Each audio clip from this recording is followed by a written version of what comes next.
Hello, everybody. It is Friday, and that means it's time for us to talk about everything you need to know to write, publish, and promote a great book. I'm Elizabeth Ann Atkins, co-founder of Two Sisters Writing and Publishing, and I'm here with our superstar author, Joanie Lindenmeyer, to talk about a really wonderful topic today. It is the holidays, and people are talking about joy, and our topic today, Joanie, is the bliss of writing. Wow, that is your favorite word on the planet, bliss. So happy day to you, Bliss Elizabeth. How are you doing this joyful day? I'm great. I'm great. Thank you. And I love your festive colors and your sparkle, and it's just all about that. So, I'm here in Michigan working on not three, but four books. I am literally writing four books at a time. And I'm loving it. I'm in hermit mode. I'm by myself. It's quiet, it's still, and aside from going to the gym, I'm writing from morning until bedtime, and I freaking love it. Love it. Love it. Good thing you have four eyes, two hands with lots of fingers, a Yeah. mind that is constantly working and going and can transition from so many different things. You are the epitome of a best-selling author, publisher, and writer. Mm, So pour it on with thanks. four books. Oh Oh, my gollies. thank you, Joni. Thank you. So, You're welcome. um, So you are the author of three books, None Better, Joyously Free, and Healing Religious Hurts, the two later two that you and I did together. And we had, yes, Joyously Free. I love that book. And Healing Religious Hurts and None Better, of course, the best-selling memoir by Joanie Lindenmeyer, available at Two Sisters Writing and anywhere you buy books online. But we did those one at a time. But right Yes. now, I'm writing two memoirs and a book that's a memoir slash business book. And then to celebrate the 10-year anniversary of Two Sisters Writing and Publishing in February of 2026, Catherine and I are publishing our book on how to write a book and the guidance that helped you write None Better, your best-selling memoir. So, putting that together is really fun because I just love the mechanics and mindset of writing and to teach it. I love teaching workshops and retreats and classes. So, this is just bliss. And then amazingly, I'm able to alternate and keep everything straight when I shift gears to work on the other books. So I alternate, and I don't know how my brain is able to do it, but I do, Joni. So it's super cool. So I want to be inspiring to all of you writers out there that you can do it. And the immersion in it is just absolutely blissful when you're alone with your words, your sentences, paragraphs, chapters. Do you feel the same, Joni? Absolutely. And you are literally the pro at that, the teaching part, the workshop part, the coaching part. And you don't just teach it, you do it, which is so awesome. And that's what I loved when you were my coach, publisher, the whole shebang when we were writing the books, is Mm-hmm. that you knew the best way to go at it, but yet you were still open-minded to my ideas in that process. And so I love that collaboration. That was Mm-hmm. phenomenal. That Yeah, was phenomenal. thank you. Yeah, the collaboration is also fun because like for both parties, the student is learning what they lacked, what they needed to know to actually write the book, and that's exciting. And then they can get to work like you did and do the writing. And then Mhm. for me, the excitement is the the revelation that sparkles in your eyes when you're like, "Oh, I get it now. I can do this." That is, see your face My now. eyes I love probably it. bugged out of my head on every Zoom. It was like, oh, I was learning so much. Yeah, I was Yeah. learning so, you know, and wow, that just triggered something in my mind. Coach, you always told me, describe, not tell. Describe, not tell. And that was the hardest concept for me to put into my words because you Mm. said, oh, use those five senses and then add the sixth one of intuition. And it was like, well, how do I do that? Can't I just say that I woke up and had my morning coffee. No, let's describe it. What did it smell like? What did it taste like? And Yes. I remember writing, that crazy little my version of the sentence. And then you would say, hmm, cross this out. And on my screen, I'm looking at it and you're crossing out something in yellow and you're adding something on my screen. I'm going, oh my gosh, that sounds so much better. She just taught me how to do this. Oh, I think wow. that was the biggest tip. That was the joy and the bliss because I got better and better at it, Elizabeth. And Hmm. that was the more joy and the more smiles. I think that's my prop for today is just a smile that you get better at your writing when you're doing the best of the best stuff. Yes, absolutely. I love this is one of my favorite writing topics, Joni, and it's in the book. That lesson on using your six senses to write so your reader feels like they're actually in the scene experiencing it, because that's what elicits the greatest emotional response, and that is the key to good writing. Your reader will be emotionally engaged in your story, whether it's fiction or nonfiction. And plus, it's fun. And in real life, when I'm not writing, real life, when someone says, "Oh, yeah, I went to the new restaurant, it was really good." And I'm like, "Well, what was good about it?" And they're like, "I don't know, it was just good." That to me is so boring. I want details. I want to hear how they brought you your steak on a sizzling platter with garlic butter and the aroma rising up and the ambiance of the crystal glasses and silverware and the decor and the cool music and the people and the hearing the music. And I want to hear all the details that make me feel like I'm there. So if you want to bore people, just use really generic words like, oh, it was good, with no details, whether you're writing or talking. And if you want to delight them, engage them, bedazzle them, tell them take them there. Tell them what it felt like. And then think of an experience. There's an exercise when I'm coaching you and when in the book, Joni. Just think of a situation that engages your senses, like slipping into a hot tub. Like, describe that. The chilly air, the sound of the bubbling water, the feel of the bubbling water on your skin, the sound of the little, like, you can kind of hear it popping like little pops. Um, and then I don't know, taste. Maybe you're sipping a glass of wine at the same time. So you're tasting wine. Whatever it is, just describe the sensory extravaganza of an experience as an experiment for this writing technique. Exactly, exactly. And part of that, I come back to a sentence you taught me, and it was very simply, Joni, try not to use words that end in ly. Hmm. Try to use words that end in ed. So your example was, she walked slowly through the vineyard. She sauntered through the Uh-huh. vineyard. And Yes. oh, I had so much fun, so much joy figuring out another word that just exuded what I was talking about. And that Yes. was like the coolest thing. And I'm really trying to do that verbally and vocally now on my radio when I describe or I ask questions, Yeah. you know. I love But that, Joni. it, You are such a triple A plus student. It's just awesome. You remember everything and you applied it. That was the thing that blew me away. I coached you, I taught you these things, you wrote the book, and I was reading and editing it and like, oh my God, she did it well. So that is so cool. But on the cool, topic cool. of joy and bliss, it's really fun to figure out Yes. what's the best verb. And like, I love verbs. I think verbs just are the heartbeat of your writing because they're energizing, whereas passive verbs are super boring. Like, it could be seen across the room. What? That makes me so drowsy.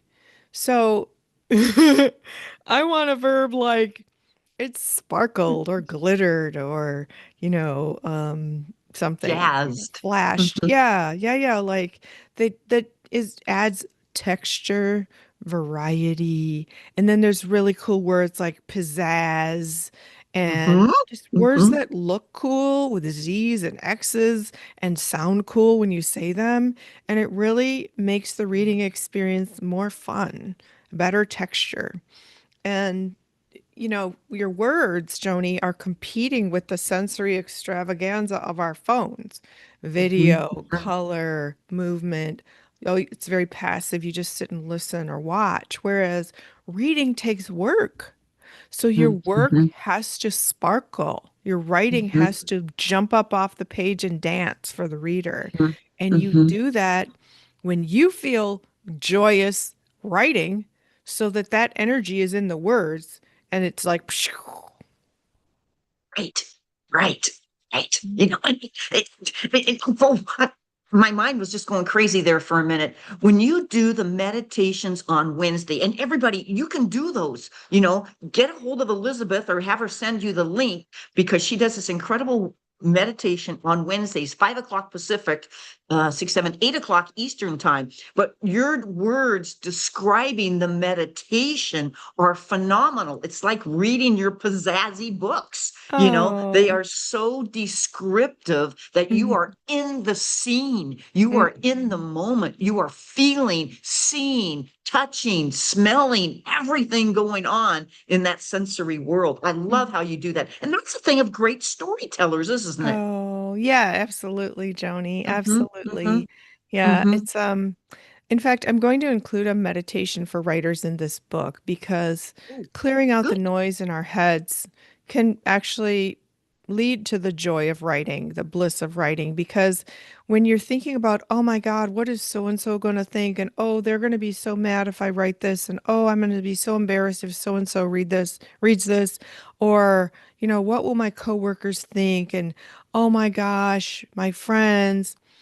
And then when you filter your writing and your ideas through that fear, anxiety, and doubt, and also things like, oh my, I'm not good enough to do this, I don't know how to write, then it really just blocks your writing. And it's not fun at all. It's Mm-hmm, mm-hmm, miserable because you're so mm-hmm. worried. It's paralyzing. You just don't do anything. So And those vibes meditation, come across when the reader reads it. yes, yes, because you'll water it down. Like there's no way you could have watered down your book, Joan, any of your books, Mm-hmm, because none better. It's the courageous story of two women who fall in love in circumstances where it's completely forbidden. And then you could continue to spend 40 years together with happiness and joy. mm-hmm, And so you can't just water that down. You have to mm-hmm. boldly tell the story with the joy that you and Carol experienced. And that Right. totally happens in the story. That's why your book is such a success. Woohoo, Mhm. woohoo. When you talk about joy and bliss, I was thinking of Joyously Free. And I had so much fun with you when we created the chapter titles. I don't know if you remember this, Yeah. but I had like my list of chapter titles and you had your list of chapter titles. And we said, why can't we use both? In fact, yes, yes, here we go. So in the book for the chapter titles, we have both your title and my title. And I had so much fun with that. So like chapter one, one is called Be Joyously Free. The other one, Enjoy This Incredible Peace and Power. So we both represent that joy right there. Chapter two, Shout Loud and Proud, coming out as LGBTQ plus. We used both yours and mine. That was Mm-hmm. so much fun to Mm-hmm. create something that we both got to share in the title. And Mm-hmm. people laugh at that and they go, "Oh, Joni, this one's you. This one's Elizabeth. This one's you. This one's Elizabeth." It's so fun when I do a book event and they're Oh, guessing whose is whose, oh, and it's how like, fun. I know, and it's like, how can I not be joyful when I read mine and yours? I'm reading both with enthusiasm and pizzazz. Uh-huh. Yes, Uh-huh. but that was so much fun. Talk about the bliss. Talk about the joy of writing. A chapter title can just be as powerful as the words within the chapter. Yes, yes, yes, yes. Very much so. Very much so. So I just want to be real here, Joni. Writing a book is hard. Yes. Yesterday, I looked at something I had and I'm like, oh my gosh, I'm so in the weeds. And then you have a feeling of spinning your wheels. And then I realized I had rewritten something I'd already written and I'd spent Ooh, ooh. hours on it. And so Mm-hmm, there are moments of frustration and mm-hmm, I just have to let it go and just say, wow, I'm super blessed to be able to do this and lessons learned all the time. And Mm-hmm. so just keep going. But the Mm-hmm. big picture is I'm very, very, very happy to be doing what I do, that people trust me to write their life story, that I get to run my business full time, Two Sisters Writing and Publishing, and have a home office and do what I do. I'm very, very, very grateful from every waking hour and even in my sleep. Mm-hmm. So, Mm-hmm. when you reprogram the way you think about things, even if they're difficult, of writing a book, it Mm-hmm. makes it more fun. And we Mm-hmm. should all Mm-hmm. have more fun and enjoy the experience as much as we can. Do you agree? Absolutely. And I remember in writing all three books, there were times where it was like, I did get frustrated. The words weren't coming out and my feelings weren't coming out. And it was like, oh, I've got to go for a walk. I just can't handle this anymore. It was Right. like, it was a downer time. It was very, very hard. There were other times that I fought through it. I fought through it and I said, Joanie, switch your attitude. Remember this story or remember that, or think about what you're doing and the impact you're going to have on everybody. And you're telling your heart. That's so incredible to be able to tell your heart. And then I was thinking about when Carol had her stroke and she couldn't use her voice. Think about that. She couldn't write. She couldn't use her voice. And it was like, I have the opportunity right now. You, as writers, authors, you have the opportunity. You have the skills. You have the talents to type or write and put those words in print. There are people right now that are in a nursing home or in a home, and they don't have that ability. But you have that. You are blessed. You are highly favored to do this, Hmm. and it's like it's an attitude switch. Joni, that is such a great, great, great point. We've had people come to us saying they want to write a book, and then they kind of procrastinate, and then they either get dementia and are unable to do the writing, or they die, and their book remains unwritten. And so Mhm. there is a sense of urgency, and I think that the profound gratitude that I feel each day and the fun and joy I have with writing is thinking about, I can do this right now. I don't know what the future holds. One of the authors I'm working with literally said that the other day, like, I don't know how long I'm going to be here. And they're not even, they're young, but they still Mhm. say this. Mhm. Um, I don't know how long I'll be here. I need to do this while I can. And that, and also when someone is writing about trauma in their life and terrible things that happen to them, which is many, many people, that's difficult. Some people can just write it sort of robotically and still convey the pain and hurt and all that stuff. However, others sort of relive the moments, and that's very hurtful. It's like they're back in that same trauma again. Mhm. So then my recommendation is that you have some kind of way to heal it in the moment. Like Mhm. say, okay, Mhm. if I work on this scene with this topic, I am going to, treat myself to watching a movie afterwards, which will totally distract me from the emotional state I was in. Mhm. Or go move your body, which is number one. Go move your Mhm. body because that helps shift your mindset. It releases a chemical changes in your body to boost your mood, endorphins. And so Mhm. just have a strategy if you are going to be writing on things that are not anything near bliss or joy. Mhm. Mhm. Mhm. Oh, so true. So true. I was just thinking sometimes I love what you always say. That is so awesome. Sometimes I even go back and listen to these podcasts and glean more.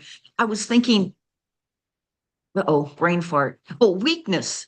Sometimes we think we're being, and we're weak, but yet that weakness can turn into strength because when we're vulnerable, when we're raw, when we're going through a trauma situation and we're writing about it, or we're talking about something that is very difficult and very hard and very sad or very depressing, anxiety filled or fear or whatever it may be, once you write it down, I think that's where it becomes the joy, and it's its own healing process of writing. You start with a weakness, you start with a downer, and then that can turn into something else.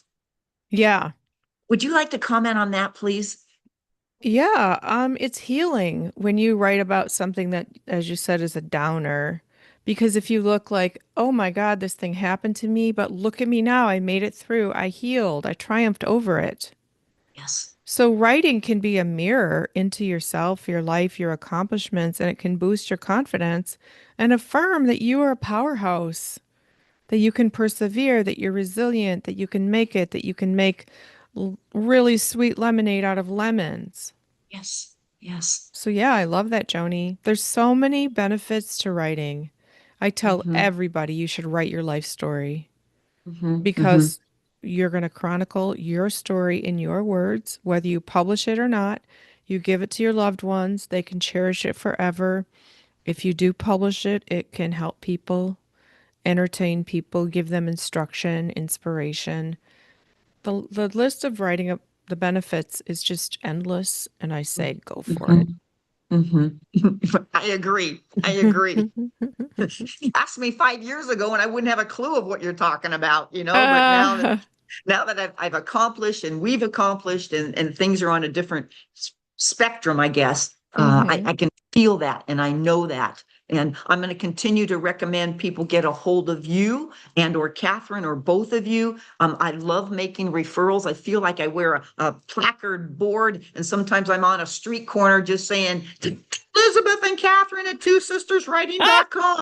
It's like Oh, you're the sweetest.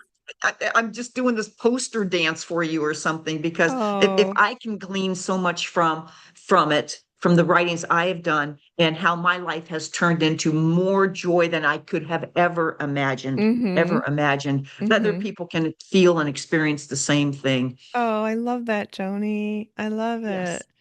And back to your point about, when you wrote about the scenes where Carol had her stroke and Mm-hmm. then the subsequent sort of 8-year decline that Mm-hmm. happened, you Mm-hmm. two weren't on all your travels and, fun Mm-hmm. moments on the New York subway or, all the Mm-hmm. fun stories. You Mm-hmm. were nursing her, you were Mm-hmm. watching her pass, and that was difficult, but yet you still found the joy by focusing on what you did enjoy, celebrate Absolutely. together.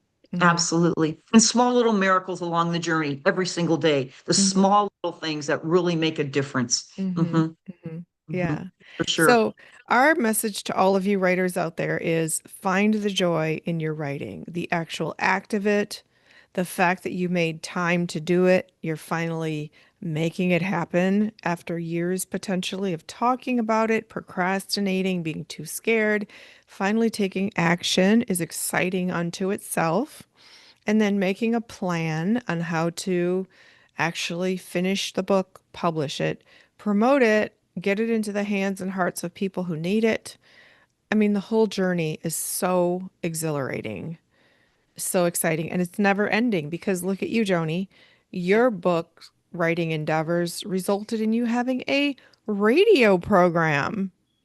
That's something you never even imagined, right? Right, right. In fact, I was at the RVML last night, the Rogue Valley Metaphysical Library in Ashland, Oregon, and it was a sing along. It was an open house. It was a wonderful, joyful celebration. And I was talking with Jennifer, and Jennifer says, I think we need to have you come back and speak, Joni. I said, I would love that. How about from books to radio? And she goes, that's a great topic. She goes, Yes. most people wonder what happened after you write the books and you promote the books. What happens next? You know, Wow. and so I said, hey, I'm game to do that. And so that would be a very, very fun thing. But last night's event, talk about describing what it was like. The room was packed. There were people in red and green and hats with antlers on and people wearing Christmas lights around their neck and the red and white stripes on people. And we had Kathy Colley up with her guitar playing, and they were passing out notebooks with all the music in it. And the chairs kept coming in. They were scraping on the carpet as they were bringing more and more chairs in. The food was out, the drinks were out. It was just absolutely an alive presentation last night for 2 hours. It was unbelievable. And so I hope other people get to have a joyful experience going to a party, going to an event. Reach out, do something that gives you life, and you get to meet new people. I met Guitar. Oh my gosh, what a phenomenal person. He and I sat together, and I tell you, we were the singing double dynamo right there last night. It was I love hilarious. it. That's so Yes. cool, Joni. That's Yes. awesome. How exciting. I love the way you just described that. Oh, Ashland good. is I did such a a, good description. Yay. See, oh, everybody, I'm working on it too. I'm I working mean, on the it. chairs scraping across the carpet, I can hear that. Hmm. You know, Hmm. and the colors and the lights and how cool, how cool. So, Yep.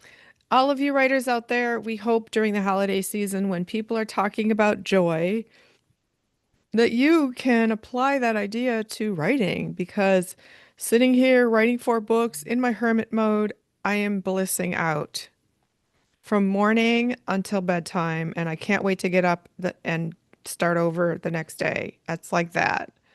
And it's cold outside, and I'm happy. I'm so happy doing what I love and so grateful that I get to do it and to teach people like you, Joni, and all of you out there and everybody who's going to read the Two Sisters Blueprint on how to write a great book.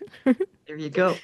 I love the word bliss that you use all the time. It's like I'm blissing out. It's like, wow. I just feel like the starburst opens up and just goes, know? Oh, Yeah. yeah, Where that's what did it you where feels did like. you get that word? When did you get that beautiful word that you use? Bliss. Yes. Well, the word that, people say wedded bliss, and that's where I heard it first, probably, but then the term blissing out evolved. And I just Uh-huh. love that because if you bliss out on little moments throughout the day, whether you're Mhm. writing or eating your favorite meal or, looking at your Christmas tree or whatever you're doing, um, when I go in the sauna at the gym, I'm blissing out. I'm like really in the moment, loving it, loving the sensory extravaganza of it, and like really focusing on it and staying in the moment. And then that just adds these jolts of joy through your day, and then your whole day becomes better. I So love it. I love it. I love yeah, it. and my nickname is Biss, Biss. Catherine made that up when we were little, and it rhymes with bliss. And some people forget that it's Biss, and they call me Bliss, which I love. So I don't know.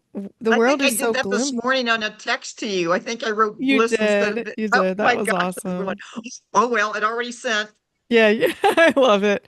And you know what? The world can be so gloomy and the news and all the things. And so the more we can exude that joy and sparkle into the world in every way with your sparkly necklace, Joni, and your sparkly shirt and our general energy wherever we go to be the light that shines into the shadows and just being cheerful to people. Like yesterday, I was at the gym on the Stairmaster and I was chatting with the woman on the next stair machine. And somebody walked up. I said, "Hey." And I said their name. "How are you?" She said, "You know everybody's name." And I said, "Yes, I like to make people feel seen and valued." So I especially do that if it's someone like a waiter or waitress or the Mhm. cashier at the grocery store. People who are often overlooked or talked to in a way that's not nice. I try to make up for the rest of the world by being super nice to them, and I enjoy it. It's genuine. Like I want to Right, connect with people and talk. right, You do the right, same. You've never met a stranger, Joni. right. And together we can talk to a stick, you know? But you're genuine. And so is your sister Catherine. And I think that's part of that joy. When you can be authentic, you can be your true self. That's Mm-hmm. what the bliss and the joy is because Yeah. it's coming from the inside out. Mm-hmm. Absolutely. I Mm-hmm. think of my friends Ruthie, I think of Gail, I think of Terry, I think of so many people that's what they exude because they're authentic to themselves. Right, right, right. And so when you write from that state, your readers are going to love it, and you are going to share your joy, your bliss of writing with them as readers, who are then going to carry that out into the world with whatever message that you've shared. And so it's a wonderful, uh, infinite cycle of sharing the bliss and joy of writing. Absolutely. Joy to the world, huh? Joy to the world. Yes. Yeah, on the pages of books. Yes, yes, yes, yes. All Wonderful. right, Oh, what a Joni. great topic today. You are such a spitting image of joy and bliss, Elizabeth. Thank you for again doing this podcast. I wish you a Merry, Merry Christmas. Your tree is lit. You are lit in smiles and joy. So thank you so much. And everybody out there, I hope that you have a great, great, great Christmas, Hanukkah, whatever you're celebrating. It's a merry everything. Yes, Joni. Oh my gosh, you are such a bundle of joy. Thank you, thank you, thank you. You're And to welcome. thank you, all of you writers out there, we wish you happy reading and happy writing. We'll see you next week. You bet. Bye. Have a good one. Big hugs.